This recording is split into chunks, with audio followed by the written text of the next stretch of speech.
It's all quiet in the underground bunker. Doors closed, locks bolted.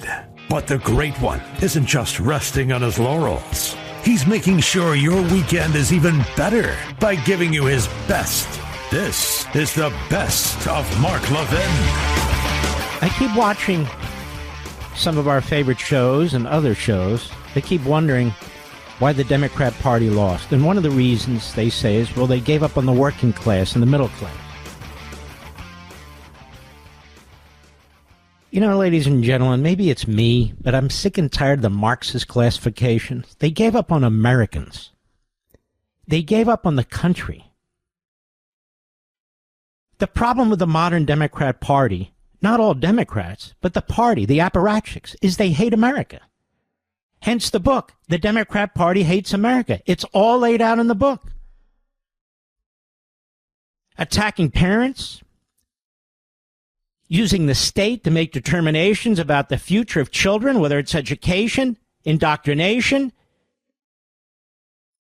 whether it's their genitalia, trying to put parents in prison with that memo issued by the Attorney General of the United States, trying to put pro-lifers putting pro-lifers in prison for nonviolent protests, while giving the thumbs up to the anti-Semites, the Marxists, and the Islamists in the streets.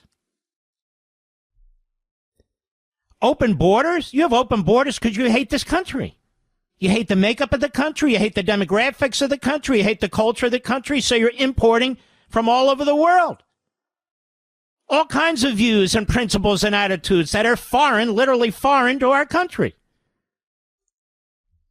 The Democrat Party has demonstrated that it hates America. It hates our borders, hates our economic system, hates our cops, hates our military, hates our history, our founding documents. Listen to them.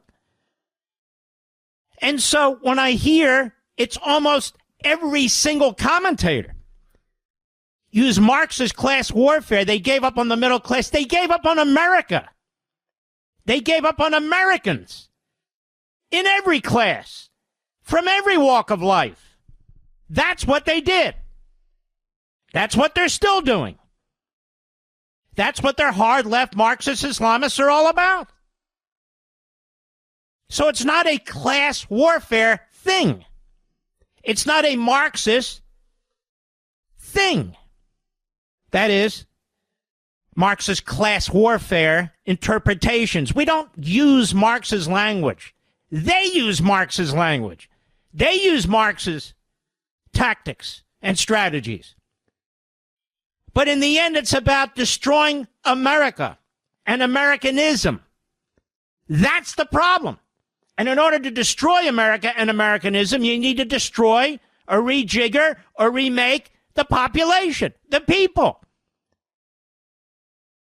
This is 150 years old, and it started in America 125 years ago. That's the whole point of American Marxism. It is very sad that we have people who are constantly on TV and radio, paid huge amounts of money, who don't read, who are not informed, who are not knowledgeable about what's actually taking place in front of them. It's like a conga line. They all say the same thing. They gave up on the middle class. What's the middle class? They gave up on working people.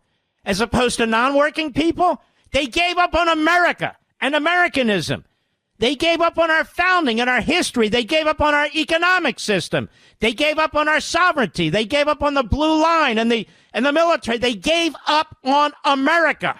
That's the problem. So that's what they need to say. The Democrat Party is anti-American. Again, it doesn't mean all Democrats are. Certainly they're not. But I'm talking about the apparatchiks. I'm talking about the self-appointed mastermind elitists. They've given up on our country. That's why they're destroying our schools and academia. That's why they've destroyed entertainment, whether it's late night or any night. It's a bigger problem. It's a bigger issue. So former government officials, former press secretaries, former people who worked on the Hill, this is how they think. They all think alike. They say the Democrat Party's struggling with who they are. No, they're not. They're just trying to figure out a new strategy to gain power and keep power. Are they rethinking things in California, the California state? No. Are they rethinking things under Hochul? No. Where you have really, really blue governments. They're not rethinking anything. And that's the model. And so I wanted to make that clear. The problem with the Democrat Party as an institution, the problem with the Democrat Party and its leaders and its apparatchiks is that they reject Americanism. They reject our Constitution and our Declaration. They reject our history. They reject our culture. It can all be seen. It's all crystallized on the open border. That's the problem. And we even have Republicans today on TV citing Bernie Sanders. Citing Bernie Sanders because he agrees with Elon Musk that the Pentagon needs to be slimmed down. But ask him if he believes HHS should be slimmed down. Ask him if he believes the so-called climate change, trillions of dollars, whether that should be slimmed down. Of course not. Ask him if he believes other issues with the government, its involvement in healthcare should be slimmed down. No way. Why are we citing Bernie Sanders, a Stalinist, as evidence of something good? When he's an opportunist, when he's exploiting. It's crazy. It's crazy how many people who dress up as conservatives, constitutionalists, Republicans, common sense MAGA, have a microphone, have a camera, and don't know what the hell they're even talking about. By the way, this is why I'm invited nowhere. Well, I'm invited to a lot of Christmas parties, but you know what I mean by the beautiful people. This is why I'm not invited by the beautiful people, which is fine because I'd say no anyway. I'd say no anyway. I'm sorry our show didn't run on Fox on Sunday. There was a part, you may have heard about it, and it took apparently an hour and a half to discuss it. It won't take me an hour and a half to discuss it. I will play some clips just to show you the hypocrisy of what took place here. Now, it's interesting. When things like this happen, you get what is a sheeple reaction. That is, everybody saying, listen to me. I said they were going to pardon him. Listen to me. Actually, we went back. Didn't we, Mr. Producer? The first person to say that what's the difference if Hunter Biden is convicted or not? He's going to be pardoned was me on this radio show. I always say it first on radio and the Blaze because I'm on radio every day. I'm on Blaze 2-3 times a week. And so by the time I get to my weekend show, I say it, but I've already said it. And so people were going on and on. What about this deal? What about this? What about this? And I said, what about it? Biden's going to pardon. And then Biden is that, no, I'm not pardoning. No, no. Then his spokesman said, no, we're not pardoning. No, we're not pardoning. Biden is a pathological liar. He's always been, always, from the day he ran for office. We've spent years documenting it here. Years. He's lied about everything. Whether it's his report cards, whether it's his plagiarism, whether it's his IQ, whether it's stealing speeches from Robert F. Kennedy, whether it's stealing speeches from Neil Kinnock, the then labor leader, he lies and always has lied. That's what he is. He's a lying SOB. And he's gotten away with it. And the people around him lie for him. The whole Democrat Party and media complex, they lied for him until that debate. Until that debate.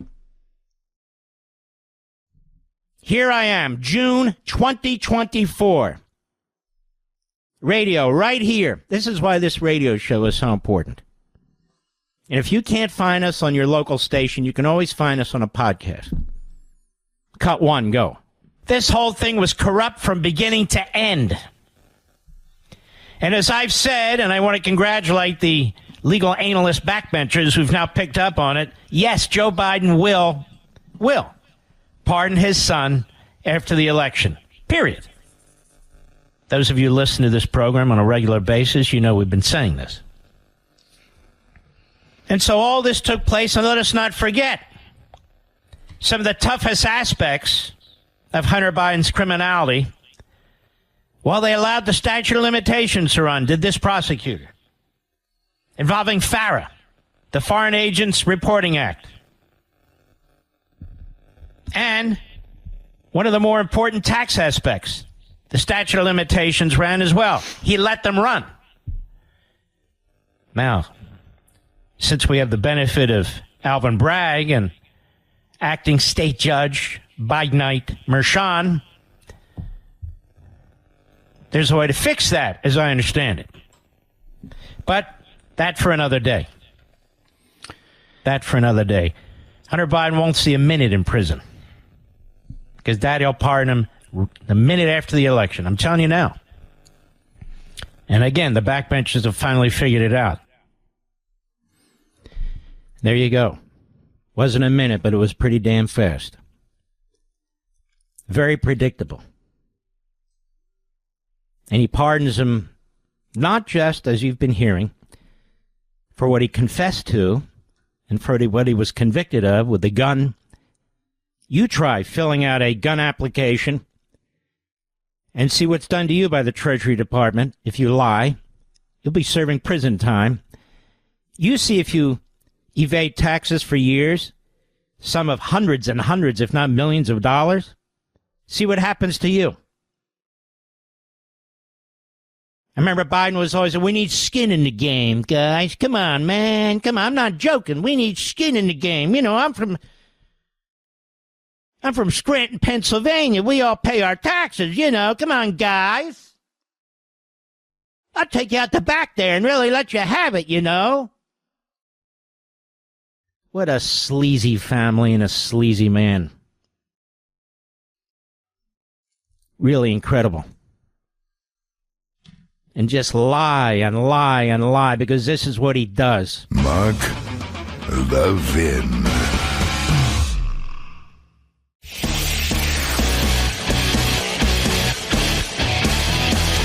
Making your weekend even better. This is the best of Mark Levin.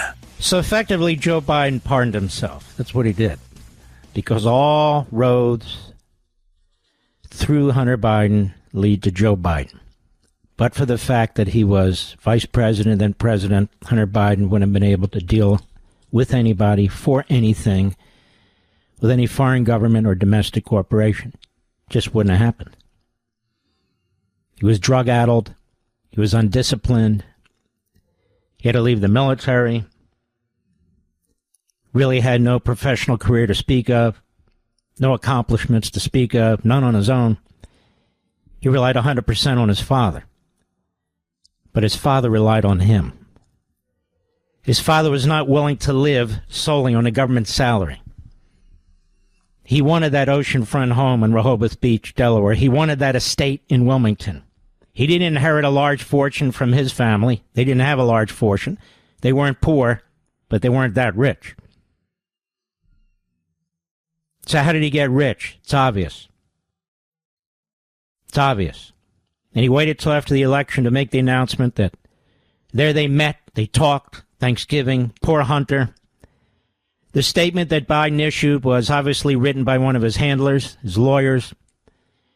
It's a grotesque piece of propaganda. It's a slap in the face of every American citizen.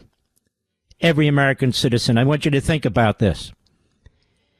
First, the Department of Justice tried to cut a sweetheart deal for Hunter Biden, and the federal judge said, I'm not putting my name on that. That doesn't even make any sense. Then Hunter Biden got furious. He and his lawyer turned on the prosecutor, who was trying to make the sweetheart deal. Then the prosecutor, for his own reputation, toughened up and turned on Hunter Biden. But not before the FARA charges, before they ran, that is the statute of limitations. and on some of the tax charges before they ran. But then two brave whistleblowers came forward from the Internal Revenue Service. Their investigations have been squelched. Their careers have been derailed because of the Biden crime family, as my wife and Peter Schweitzer coined the phrase years ago. It's true. The Biden crime family. Schweitzer's book. It is a crime family. It's like the mob. But here's the biggest story. Not in your lifetimes, not in modern history, perhaps not in any of our history, have we seen such a criminal element in the Oval Office. Criminal, mobster element in the Oval Office.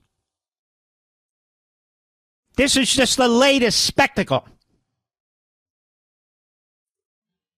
The fact is that Joe Biden took the highest classified information with him when he was vice president of the United States to make money on a book deal involving Afghanistan.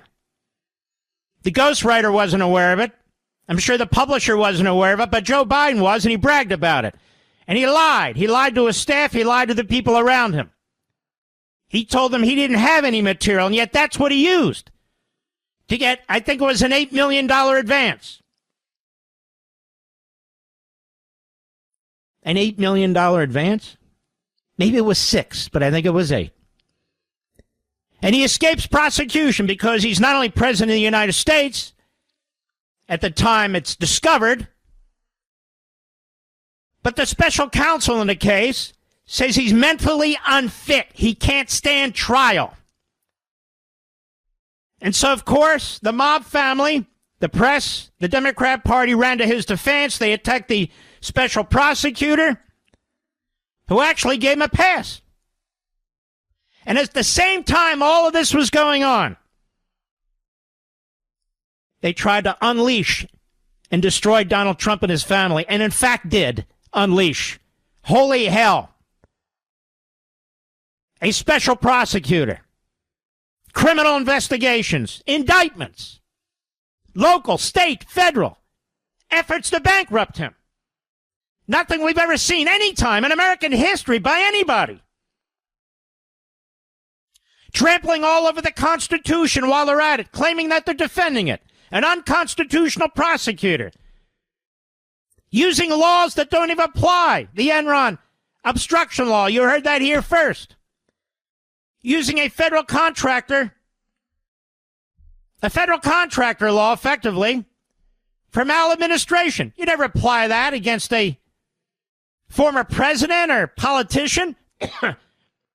And the Ku Klux Klan Act of 1871. That was the case in January 6th. And down in Florida, when every single so-called legal analyst and expert was telling you that that was a slam dunk case, when Bill Barr was telling you it's a slam dunk case, one person behind this microphone and behind the cameras said, no, it's not. No, it's not. That case has a zillion holes through it, from the warrant to the SWAT team, to the nature of the investigation, to the motions that can be filed, to the very appointment of the special counsel. This is why you're here, America. All of this was ignored by the press, but you got it first. And Judge Aileen Cannon, in a brilliant decision, top-level law review decision, with the support of 2 former attorneys general and Landmark Legal Foundation, which has a great president, a great staff. I happen to be the chairman. We filed our briefs too, and we won. And we won. The case that they were saying was a slam dunk. It was never a slam dunk. It was an outrage to use the Presidential Records Act, to use the Espionage Act against a former president running for president of the United States. It was grotesque abuse of power. The January 6th prosecution of Donald Trump, a grotesque abuse of power. Fulton County, Atlanta, Georgia, a grotesque abuse of power. Manhattan, a grotesque abuse of power. Albany, the effort to bankrupt Donald Trump, another grotesque abuse of power. And Biden and his regime were behind the whole damn thing. Whether he was specific about his directions or opaque, whether he said it in the New York Times or said it to staffers, it doesn't matter. He put out the word. He's dangerous. He's going to destroy democracy. He's a fascist. His spokespeople put it out. His surrogates put it out. Thereby telling prosecutors all over the country, you must stop him. Telling judges all over the country, you must stop him. And they tried. And they tried.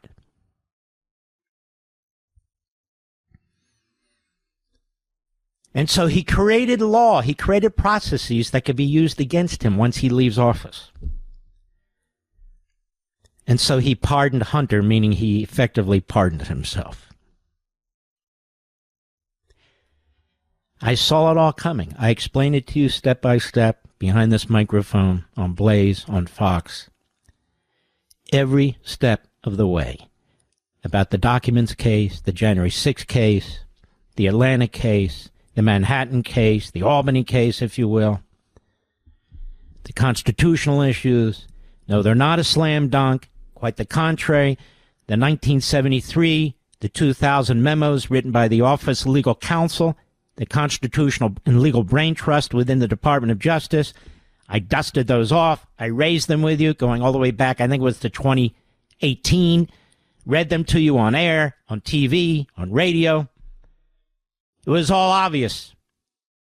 But you got to put it together. Just like March of 2017.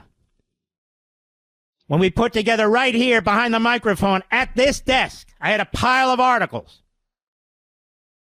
And as I went through each article, given my own background and education and experience, one after the other, I said, holy crap! They're setting up the President of the United States. And we went through it, exhibit by exhibit by exhibit. I went through it behind this microphone. Then I went through it on Fox and Friends Sunday with our great friend Pete Hegseth, and I'm going to get to him in a little while, too. Then I did it on Hannity. And we did it. And our buddy Joe Pollack at Breitbart, he picked up on it, and he added to it. And I got a call from President Trump who said, oh, my God, you've put this whole thing together. I said, all I did was pull together the public information. The media are telling us what's going on. The FBI is leaking to the media. And that's exactly what happened.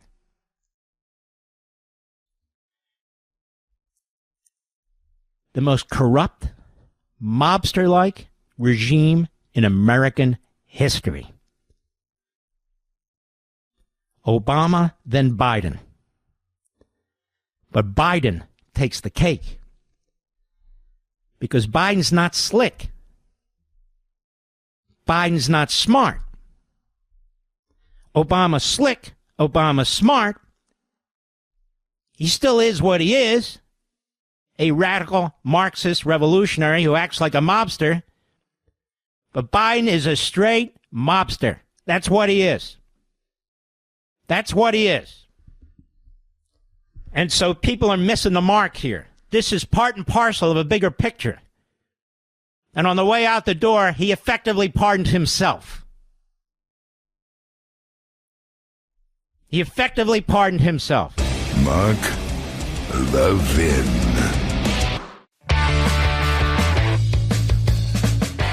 You're listening to the best of Mark Levin. So President Trump has nominated Russ Vought, who's a constitutional conservative. He's nominated other conservatives. They don't have any problem with the liberals or the bipartisan senators or that sort of thing. They have a problem with people who want to come into government and re-constitutionalize it, if I may coin a phrase. Re-constitutionalize it. So fiscal conservatives, constitutionalists are now extreme right-wingers who seek to eliminate government, who do not believe in compromise. This folks, is why government is never constrained and completely out of control. Because the people who have the guts to stand up in or out of government to try and take this on, this Leviathan, and all the hangers-on, and all the leeches, whether they be politicians voting to steal your money and redistribute wealth, whether they be bureaucrats that enrich themselves and empower themselves, whether they be the individuals, the federal contractors, the special interests who are there with their hands out, the non-governmental organizations, the ethnic front groups, they all get their share, the big money. They love what's been taking place, and they don't want anybody to disrupt it. Nobody. And so when people object to these continuing resolutions, to these stopgap spending tactics, when they say, no, that's enough, we got to control the government, we're spending way out of our minds here, this can't go on forever. And they say, we've got to put the brakes on this. And then here we are at the 11th hour and the 59th second. And we're told either you pass this bill or the government's going to shut down. Then they're accused of wanting to shut down the government. They don't want to shut down the government. They want constitutional government. They're not abolitionists. They don't believe there should be no government. After all, it's we, the constitutionalists, who support a constitutional government. And so they're attacking this guy, Voigt, as they attack all conservatives, because they say he wants to fire workers. So you're not allowed to have a reduction of force in the federal government. You can have it in the steel mills. You can have it in the auto industry. You can have it at hospitals. You can have it at IBM and Microsoft. You can have it anywhere in the private sector, but not the government. No, that's a lifetime appointment with a lifetime salary, with a lifetime pension, a lifetime medical care, and you better not, in any respect or any way, chip away at that, period. Because it's the Democrat Party that's effectively created this with the support of RINOs, establishment Republicans. And they've created this monstrosity, and they will fight to the death to keep it. Because their power doesn't come from the people.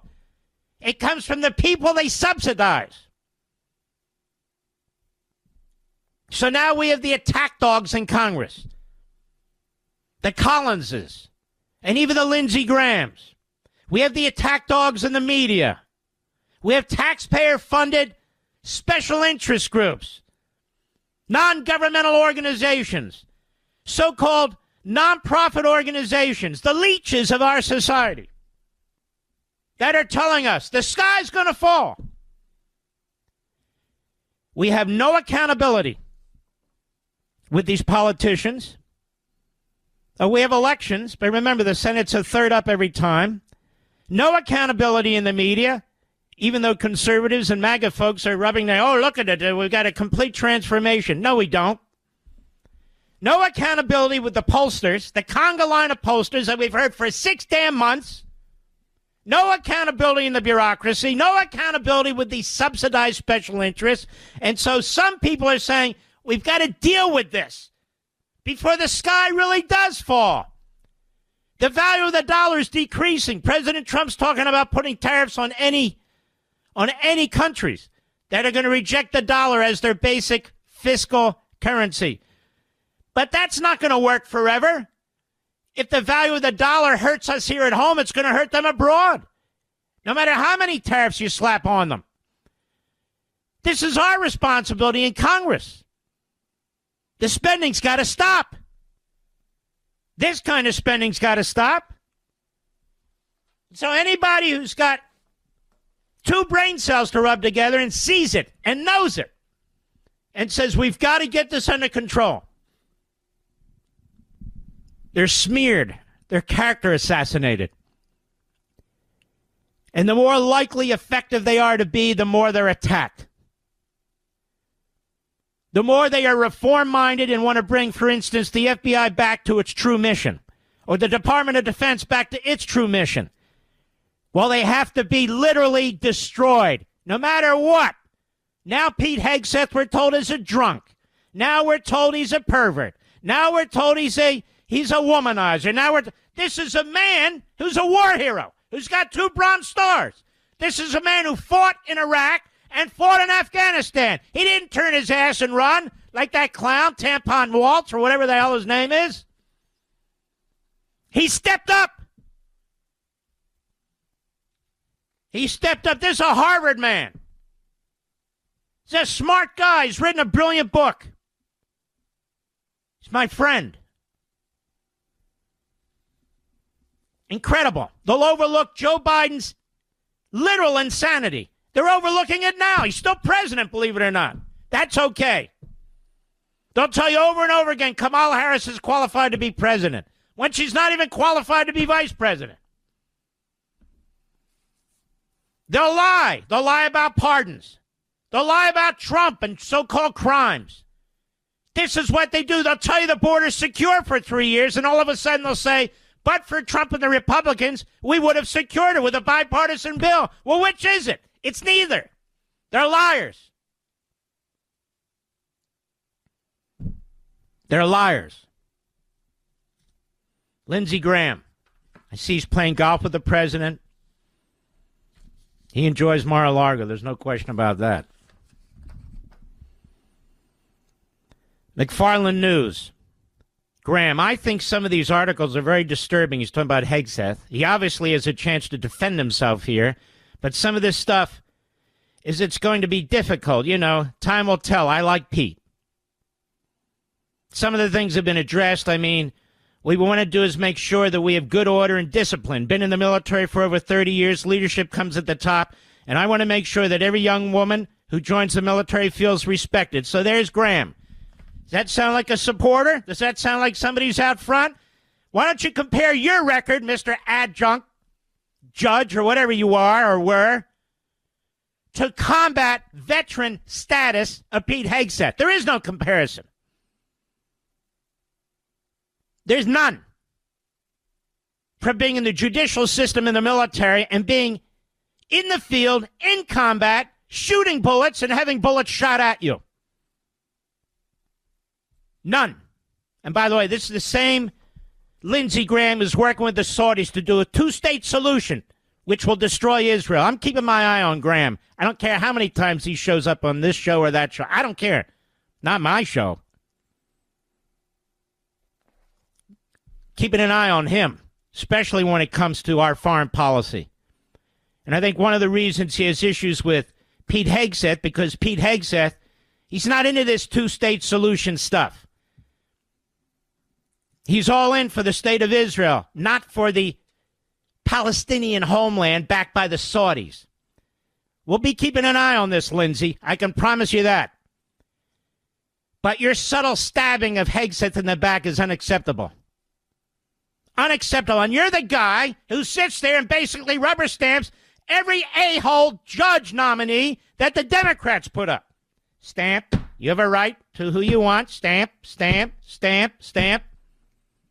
But Hegseth, these articles, this guy Graham knows how it works in Washington, D.C. Where does he think these articles come from? Where does he think these emails come from? This is a major smear campaign.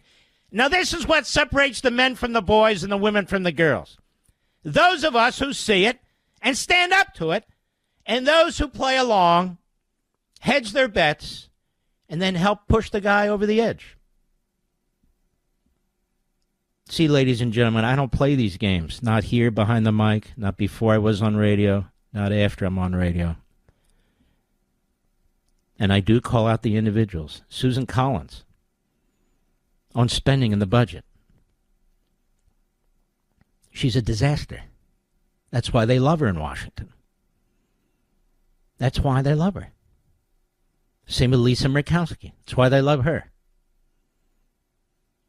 These Republicans are meaningless. They're useless. They vote for the Republican leadership. They don't allow a radical Democrat to fill their shoes or their high heels, which is a good thing. But when it actually comes to doing the tough things, they're a disaster. A complete disaster. Kash Patel. Oh, I hear Trey Gowdy said he's a good guy. Did you hear that, Mr. Producer? So he must be a good guy. That's what I hear. Benghazi. Remember Benghazi, Mr. Producer? How did that turn out? How did that oversight committee turn out? How did they do? Did they do a good job? I was behind this microphone then, too, and I was very unhappy with what that committee failed to do. Kash Patel's a good guy because Kash Patel's a good guy. Period. He's got great background. He's got great experience, and so they hate him. When you have a jerk like Andrew McCabe, who in my view should have been charged, I mean, leaking and then lying about it? Is that what we want from an FBI deputy director? No, I don't think so. When he comes on CNN, which is completely discredited with no ratings whatsoever, and trashes Kash Patel, that should be a feather in Kash Patel's cap. Oh, yeah, I'm fired up. But I'm always fired up, let's be honest. Something very interesting, you probably haven't heard about this, out of the Ninth Circuit, the Court of Appeals.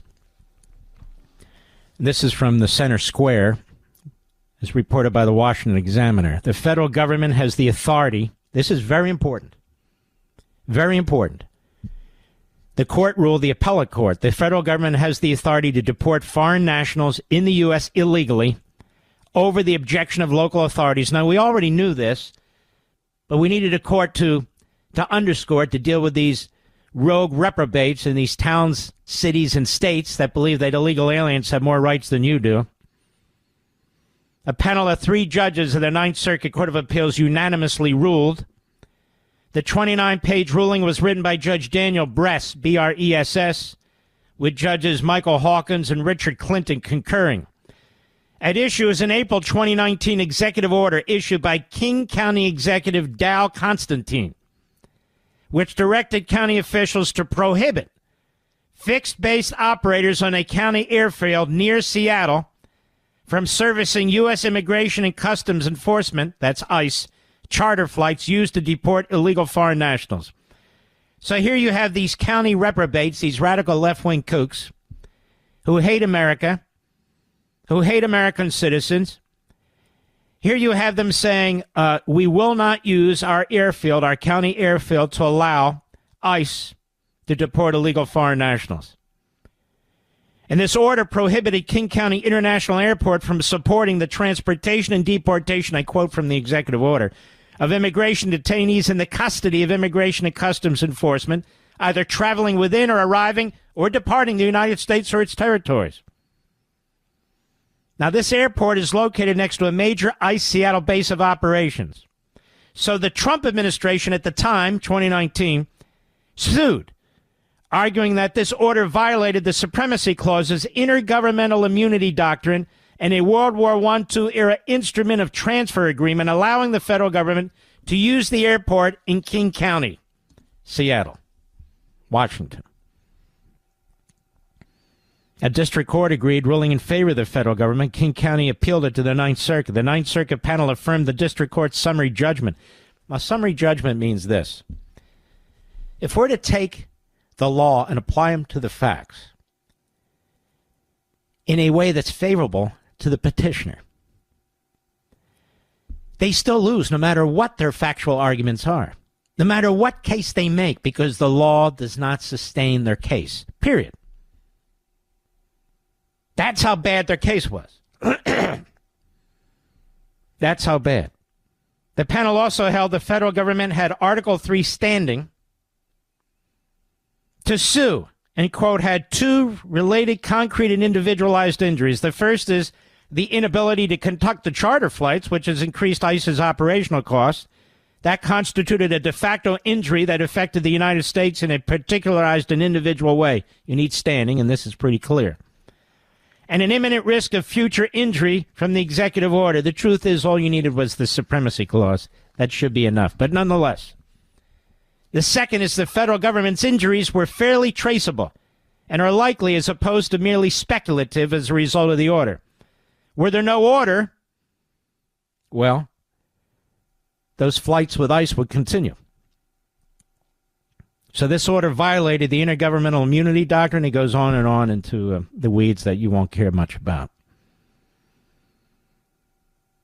Now, their argument on the left was ideological, according to the order, stating federal deportations raise deeply troubling human rights concerns which are inconsistent with the values of King County. That's right. They like having the Venezuela gangs in King County. Apparently. Including separations of families. Now, that never occurs. We got prisons filled with the parents who've been separated from their children and their grandchildren. What are we supposed to do? Open the prison doors and let them out?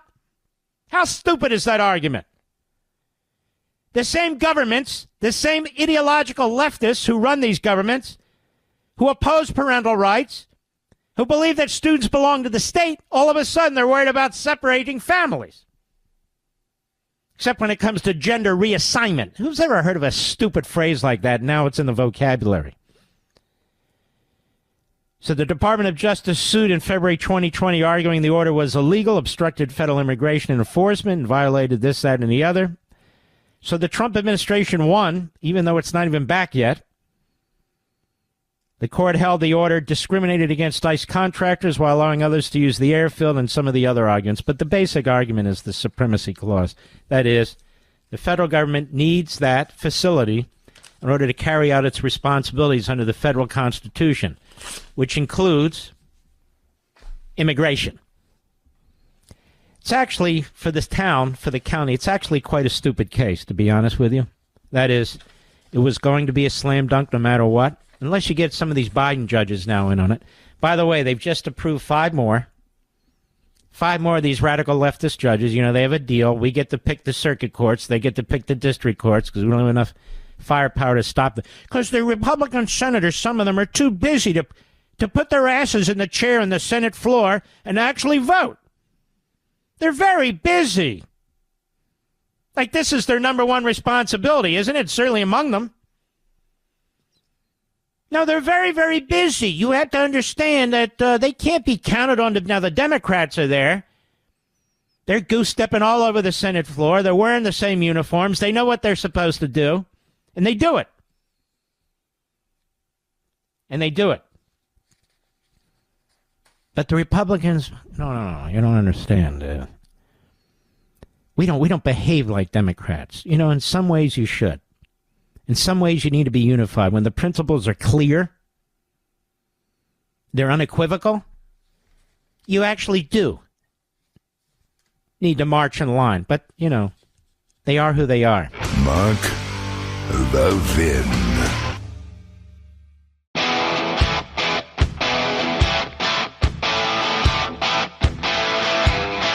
The Great One makes your weekend even better. This is the best of Mark Levin. We the people. We are, at least putatively, the reason this country exists. We are, at least putatively, in charge of this country. Politicians be damned. Now, I don't know how many times we sit here, we conservatives, we constitutionalists, and watch the Democrat Party media, and the ruling class in Washington, D.C., and that includes certain Republicans, tear into our people, try and destroy our people, and play along with the media. I don't know how many more times we're going to put up with these various individuals. See, it's a very close Senate.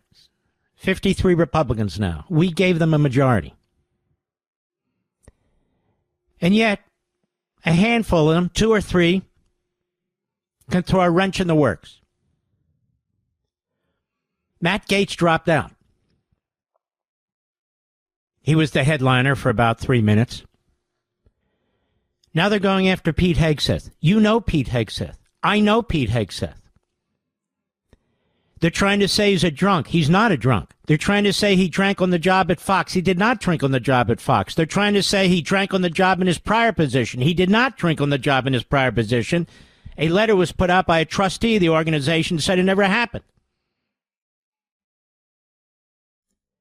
And so now where are we? He's controversial, quote unquote. Well, Donald Trump was said to be controversial. They indicted him 91 times. Their goal was to do what? To make him so controversial, he'd drop out, but he didn't. To make him so controversial that you wouldn't support him, but you did. To make him so controversial that he wouldn't be president, but you voted for him overwhelmingly, and he's going to be president again.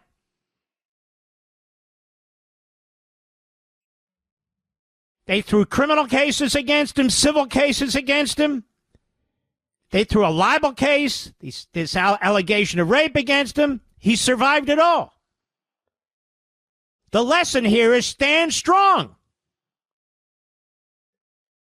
Now, there are individuals who aren't worth standing strong for. The guy with the DEA, I called him out first behind this microphone, was a lousy choice. I don't know who was involved in it.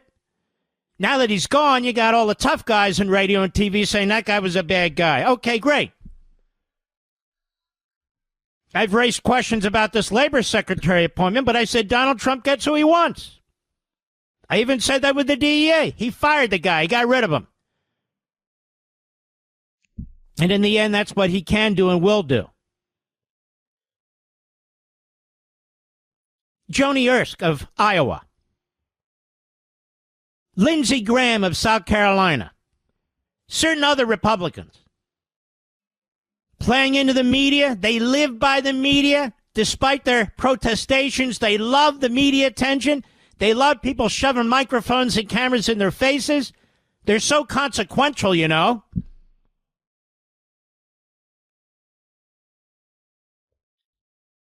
Pete Hegseth is a combat veteran. I mean real combat, 2 Bronze Stars. How many Bronze Stars does Lindsey Graham have? None. And with all due respect to Senator Ernst, who was in military combat, how many Bronze Stars does she have? None that I'm aware of. Maybe she's got 1. I don't know. But shouldn't the benefit of the doubt go to Pete Hegseth? Shouldn't the benefit of the doubt go to Pete Hegseth? I don't care who's waiting in the wings. I don't care about Plan B. I'm talking about Plan A. And we, the people, when we get behind these nominees, can't have the rug pulled out from under us because the Democrats and their media and some of these RINO establishment Republicans start coughing up fur balls. Didn't we learn our lesson? It's an amazing thing. We get people who are the most grotesque, immoral slobs out there, like Swalwell, like AOC, like those people, questioning Pete Hegseth.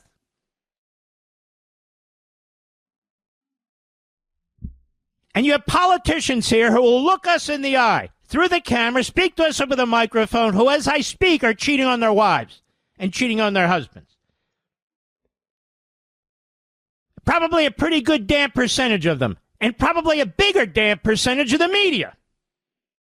The sleaze that goes on in the media, I hear about it all the time, right, CNN? Right, MSNBC? Yes, even some of our friends, I hear about it. It's really none of my business. But now, you see, they're going to beat their chests. They think they're Jerry Falwell. The same party that supported Ted Kennedy, a drunk and a womanizer, Chappaquiddick Ted. The same party that supported Bill Clinton, accused of rape in more than one instance, harassing women. But they defended him and they backed him. Lyndon Johnson, a complete sleazeball and a racist on top of it. One of their great presidents, John Kennedy, slept with an intern underage. All the facts are out now. Another womanizer. If it's out of the closet, baby, it's out of the closet. That's the way it goes. And these media types, they know who they are, and I know who some of them are, too. It's disgusting. It's disgusting.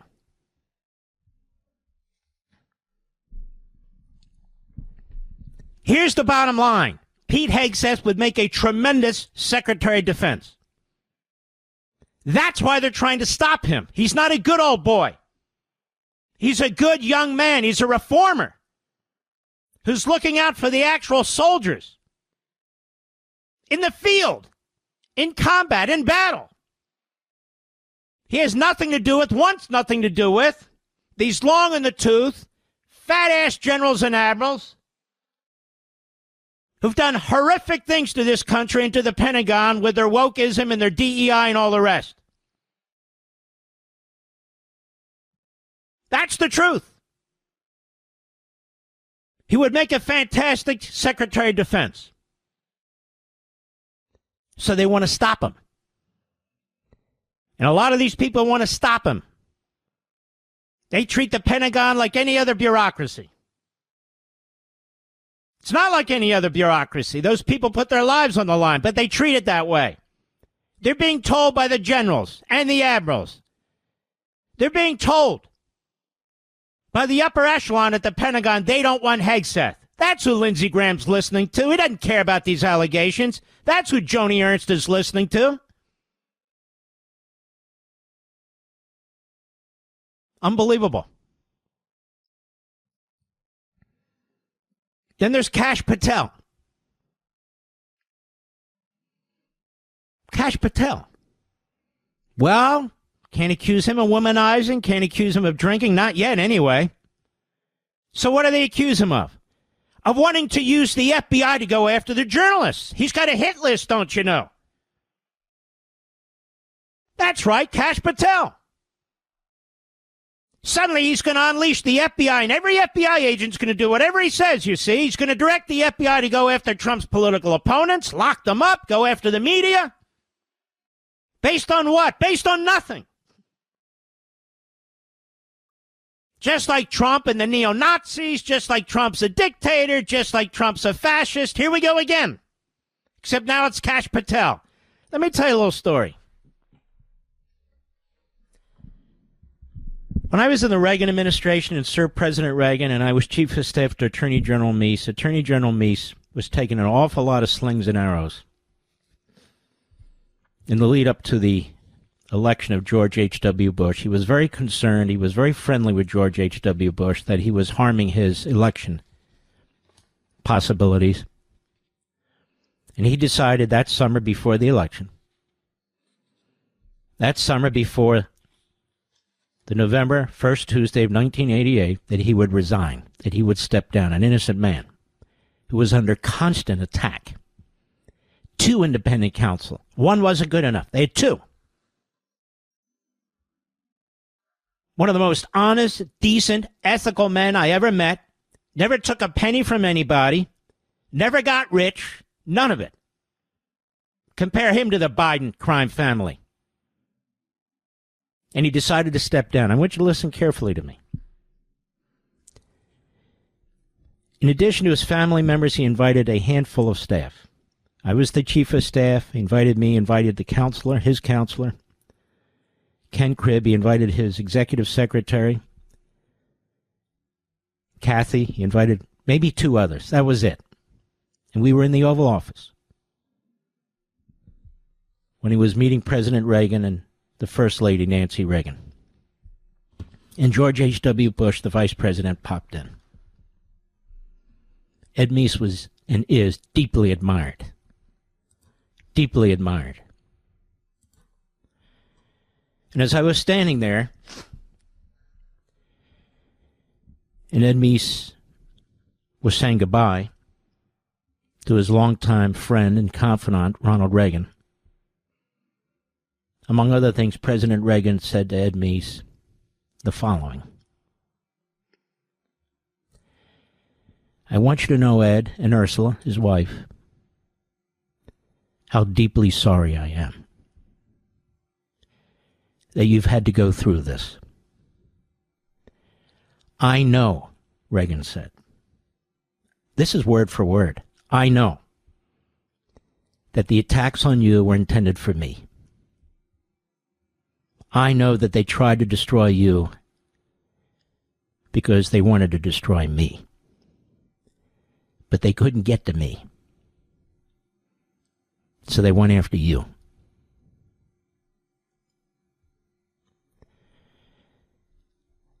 These attacks on Pete Hegseth, Kash Patel, there'll be others,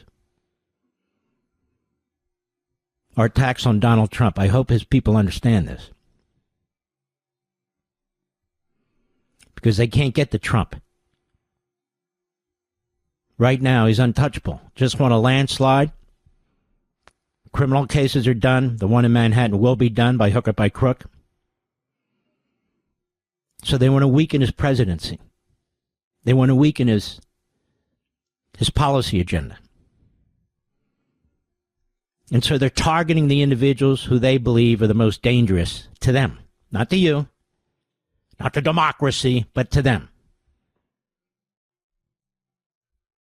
Hegseth's at the top of the list. Kash Patel's right behind him. And there will be others. The ones who will slide through with bipartisan support, they're obviously not worried about them. But if you're principled, if you said things that are truthful, if you really want to do something about what's happening in our government, the ruling class, Democrats and Republicans alike, the media and their ilk, their surrogates, you're public enemy number one. They will use whatever they can. They will use anonymous sources, anonymous staffers at Fox. They will use past relationships and associations or ugly divorces. They will do whatever they can. They will use whatever they can. I noticed the media are very excited about showing what people used to say about Trump, and now Trump's nominated them, or what they said about somebody else, or somebody else said about, look at that, look at the hypocrisy, this is amazing. Suddenly that matters. Suddenly it matters when Joe Biden picked Kamala Harris, who accused him of all things of effectively being a segregationist, but that didn't seem to matter. We know primaries are tough. We know things are said. Ronald Reagan chose George H.W. Bush as his running mate, who trashed Ronald Reagan, who questioned his intelligence. But he chose him anyway. John Kennedy chose Lyndon Johnson. He couldn't stand Lyndon Johnson. Considered him a backwoods hillbilly, a foul-mouthed, no good for nothing, but he chose him. And I can go on and on and on. We're not impressed with the modern American media any more than we're impressed with Pravda or Al Jazeera. Cheap shot punks. But remember what Reagan said. They're not out to get you, Ed. They're out to get me. And when they were out to get Reagan, they were out to get us. They're not really out to get Hegseth. They're out to get Trump. And in getting Trump, they're out to get you. How dare you vote in a landslide to put Trump back in the presidency? That's what this is all about. Mark Levin.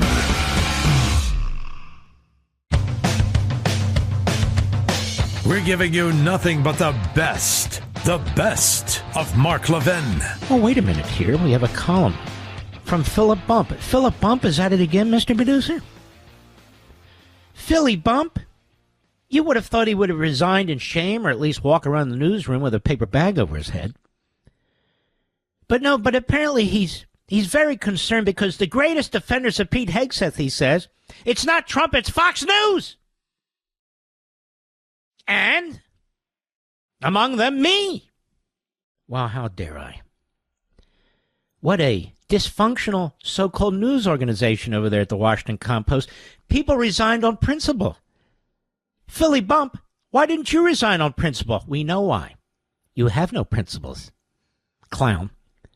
And no, I'm not going to read your barely literate, your compound sentence, your run-on paragraphs. I'm not going to read that to the audience because they're too smart for that. Not your Washington Post audience. I'm talking about real Americans. Too smart for that. Okay, let's get back to the liberals and their obsession with child genitalia and changing it like they're God, you know. Here is Ketanji Brown Jackson, who, remember, couldn't define what a woman is. All she had to do was look down at her feet. She would have seen what a woman is, wouldn't she, Mr. Producer? On the way down to her feet? Seems to me pretty simple, but what do I know? I'm not a justice. Cut 14, here she is, go! That was sort of like the starting point. The question was whether it was discriminatory because it applied to both races and it wasn't, necessarily invidious or whatever. But, as I read the statute here, the case here, The court starts off by saying that Virginia is now one of 16 states which prohibit and punish marriages on the basis of racial classification. So this has nothing to do with the case called Loving in the late 1950s, where Virginia had banned for some time interracial marriage. It is a seminal case. It has absolutely nothing to do with the genitalia of children. It has nothing to do with discrimination, inequality, that is, of children. This is about abusing children through the power of the state, and some states saying, we're not going to do that here. We're not going to do it in Tennessee. And so according to Associate Justice Jackson, that reminds her of the case that banned interracial marriage, because you see, that means some children will have the luxury of having their genitalia removed or added to, where other children won't, depending on where they live. And so in Tennessee, you won't. But, of course, in Massachusetts, it's bring out the scalpel and bring out the drugs. That's so unequal. How stupid is this woman? How sick is it to compare it to one of the great decisions of all time by the Supreme Court? Go ahead.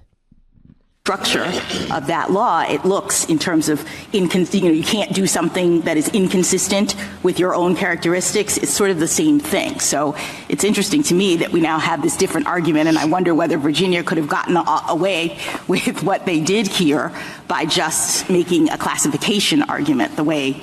And of course, she will be lauded by Elizabeth Prologer, the U.S. Solicitor General, who's a radical extremist. Go ahead. Is in this case. Yes, I think that's exactly right, that there is absolutely a parallel between any law that says you can't act inconsistent with a protected characteristic. Yes, right. Absolutely. That's right. Rejiggering some little kids' genitalia is absolutely the same as banning interracial marriage. We all know that. It's just so logical. Absolutely. No question about it. There's simply no distinction. Stupid. She's the Solicitor General of the United States, and the other one's an Associate Justice of the Supreme Court. It's a sick discussion.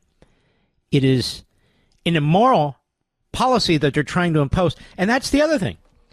You states, you're too stupid to figure this out. We know you have your own doctors, your own health officials. We know, that's fine. But we lawyers here in the Supreme Court, we get to decide, don't you know? The Solicitor General.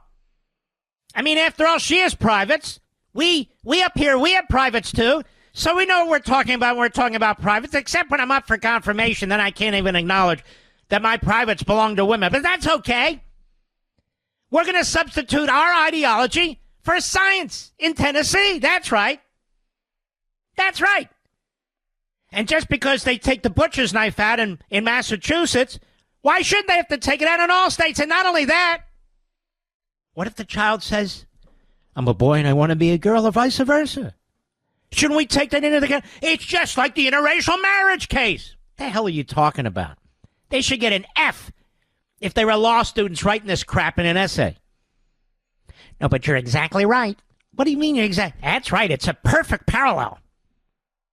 So they can't argue it on the substance or the merits. So they have to actually go to the interracial marriage case, the seminal case that the Supreme Court knocked down, the ban on interracial marriage, and try to somehow bootstrap this into their genitalia case. Now, it seems like at least 5 of the 6 Republicans, that is, those who were appointed by Republicans, got it. Gorsuch didn't say anything. Now, hopefully he'll get it right. He makes me a little nervous because in this area, for some reason, he's an activist. He's an activist when it comes to genitalia. It's just the truth. He is. I don't know what it is. I don't know why it is. He thinks the Civil Rights Act applies to gender, not sex. I'm not going to get into all this. It's just too monotonous. But that's an important point. Maybe we'll pursue it another day, depending on how the court rules. Now we have the dumbest of the justices, Sonia Sotomayor.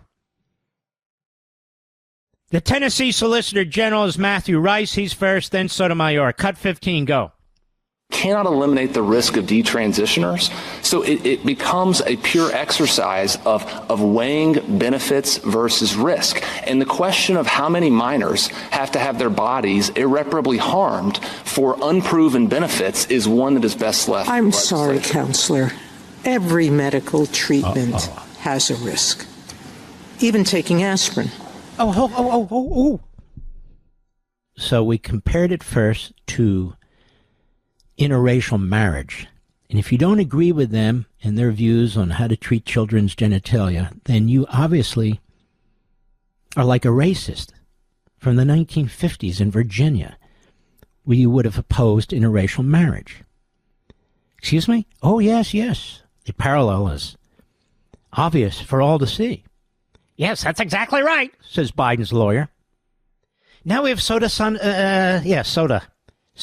Sotomayor. It's like taking an aspirin. That has side effects too. Well, excellent point. It's like taking an aspirin. It has side effects. You might be allergic. Taking a Tylenol. If you're drinking wine, you take Tylenol, it can blow out your liver. I happen to know that. That was a seminal case involving a buddy of mine. Tony is his name. It's like taking an aspirin. Now, think about this. There are risks, right? So driving 80 miles an hour on an icy road where it's 32 degrees out and it's a blizzard, that's a risk, right? Walking out your door to go to the mailbox to get the mail in the middle of a blizzard, that's a risk too, but they're two different risks, right? So taking an aspirin isn't really a big risk. Chopping off a little kid's penis or adding a penis to a little girl, that could be a big problem, don't you think? It has nothing to do with aspirin. It has nothing to do with interracial marriage. Are these people lunatics? So the state doesn't have the competence to make a decision without 3 left-wing kook justices telling them what to do? Are you kidding me? And listen to these justices. Listen to Jackson and Sotomayor. Don't they sound like imbeciles? Absolute morons? They think they come up with these clever, they sit in their office, in their little conference room with their clerks. Most of them have 3 clerks. And the clerks are of the same Ivy League breed as they are. They're eggheads, but without any yolk in the egg, if you get my drift, Mr. Producer. No common sense. I know what you can do. Katanji. What's that, Ernie? You can compare this to the famous Virginia case where interracial marriage was outlawed. Yes. You got that's what we'll do. You got the ticket. That's it. And then in the other office, there's Sonia Sotomayor with her genius justices. You know, Sonia, may I call you Sonia? Well, of course you may. Not. It's your justice. Okay, Your Honor, your justice. It's like taking an aspirin. Wait a minute. Chopping off a little boy's genitalia is like, yes, they both can have side effects. You know what? That's a genius point. I'm going to give you a bonus. That's good. You can go to lunch early. On me in the cafeteria. You can get the hot food, not the peanut butter and jelly sandwich. Go ahead. Go. Oh, thank you, Justice. And there they are making asses of themselves on the public record forever. Aspirin, interracial marriage. Oh, now it makes sense. Now it makes sense that we have 3 of the stupidest lawyers ever on the Supreme Court of the United States who are ideologues. And they'll go to every length possible to push their agenda. It's that simple. And it's also that grotesque.